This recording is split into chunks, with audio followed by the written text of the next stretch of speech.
Olá pessoal, aqui é o Velgas. Hoje é dia 21 de abril de 2025. Caças F-16 ucranianos destroem grandes colunas russas. Quero convidá-los a inscrevam-se no canal, deem um like, compartilhem com as suas redes sociais e façam os seus comentários. Eu conto com vocês. A você que não é inscrito, convido novamente para se inscrever, porque aqui você vê a verdade. Muito obrigado. Os russos estão mobilizando uma quantidade massiva, uma grande quantidade de tropas de infantaria para expulsar os ucranianos da sua segunda incursão através da fronteira russa, ou seja, na região de Belgorod. No entanto, antes que os russos pudessem se posicionar, a Ucrânia detectou esse movimento que os russos iam fazer, detectou grandes colunas se dirigindo para uma concentração de tropas na região.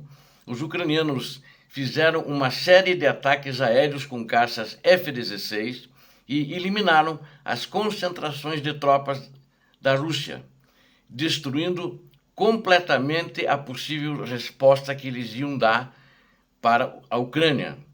O objetivo das forças ucranianas nesta área de Belgorod, assim como em Bryansk, só que eu não vou abordar Bryansk hoje, isso aconteceu em Belgorod, é dispersar foco russo da sua ofensiva na região de Sumy. E isso ela está conseguindo com muito sucesso.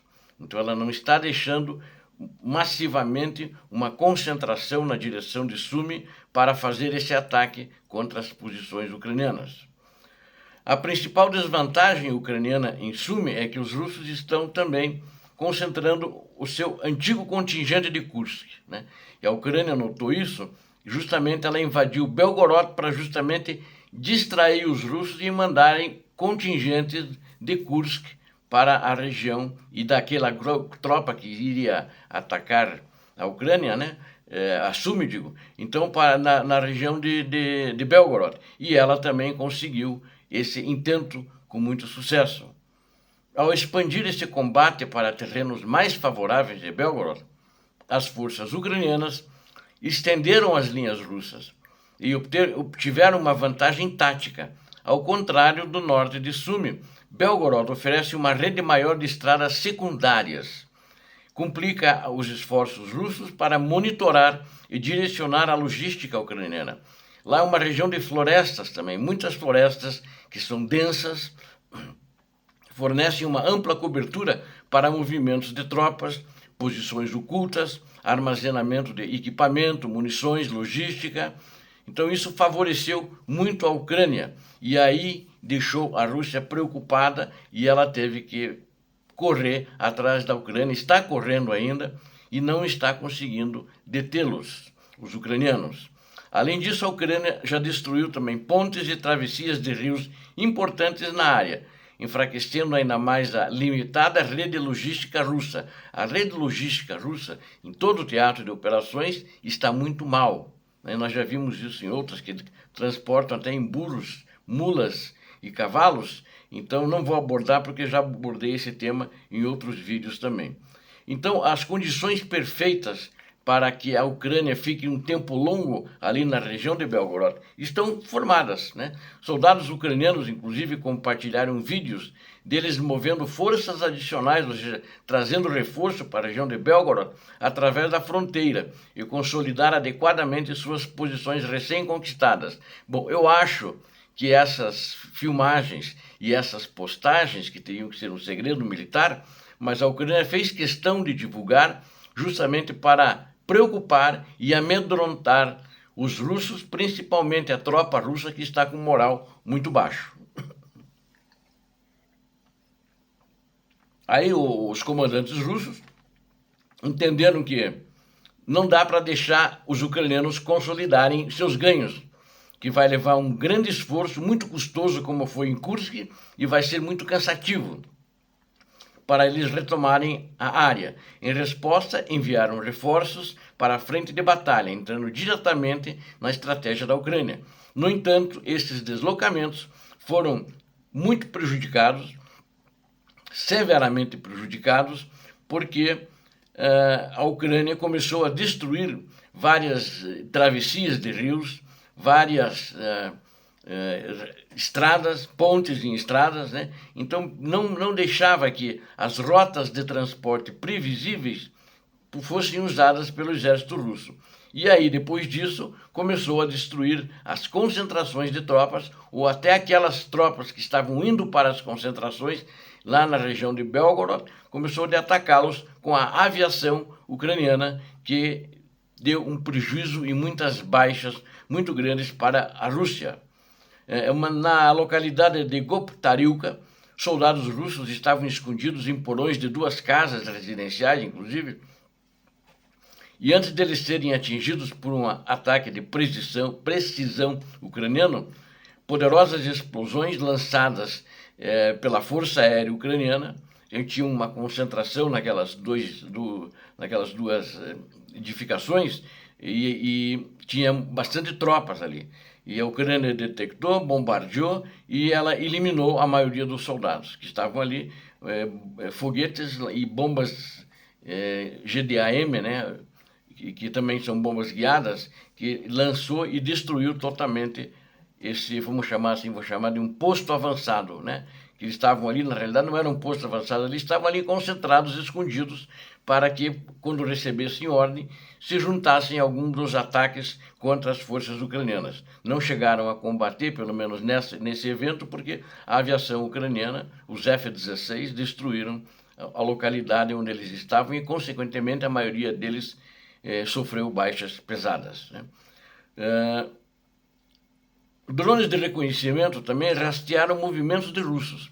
Então, como é que os drones estão fazendo? Eles veem um movimento de russo que acham que está se dirigindo a algum local. E esse local eles não sabem exatamente onde que é, a Ucrânia não sabe. Então o drone vai junto, vai seguindo os russos, uma altitude grande que não pode ser vista a olho nu, 5.000 metros, alguma coisa assim.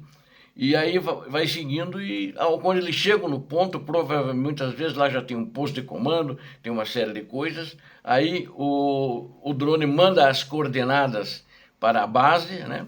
E aí a Ucrânia bombardeia essa concentração de tropas da Rússia, ou seja, não é todos os ataques que eles atacam efetivamente ainda quando estão em deslocamento. Muitos eles seguem e quando chegam no destino é que a Ucrânia faz esses ataques devastadores, né?